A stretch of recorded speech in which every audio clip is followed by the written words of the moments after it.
తెలంగాణ ప్రజల ఆత్మగౌరవానికి, సంస్కృతికి ప్రతీక బతుకమ్మ పండుగ. ఈ పండుగ వెనుక అనేక కథలు ప్రచారంలో ఉన్న అత్యంత ముఖ్యమైన మరియు ఎక్కువ మంది నమ్మే కథను ఇక్కడ తెలుసుకుందాం. బతుకమ్మ కథ ప్రధానంగా శ్రీ మహాగౌరీదేవి లేదా పార్వతీదేవి పునర్జన్మకు సంబంధించినది.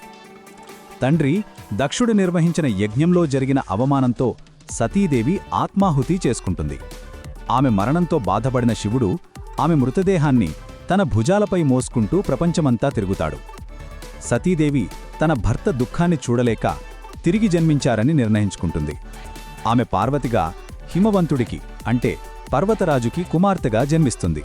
కాని పార్వతి బాల్యం నుండే అనేక కష్టాలు ఎదుర్కొంటుంది.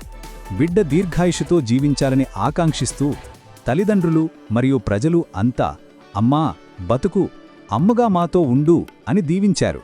ఆ దీవెనల నుండే ఆమెకు బతుకమ్మ అనే పేరు స్థిరపడింది. అప్పట్నుంచి బతుకమ్మను మహాగౌరి అంటే గౌరమ్మదేవి రూపంగా భావించి దీర్ఘాయుష్షు, సంతోషం, సౌభాగ్యం కోసం పూజిస్తారు. ముఖ్యంగా మహిళలు తమ కుటుంబ సభ్యులు, ముఖ్యంగా భర్తల దీర్ఘాయుష్షు కోసం అమ్మవారిని వేడుకుంటారు.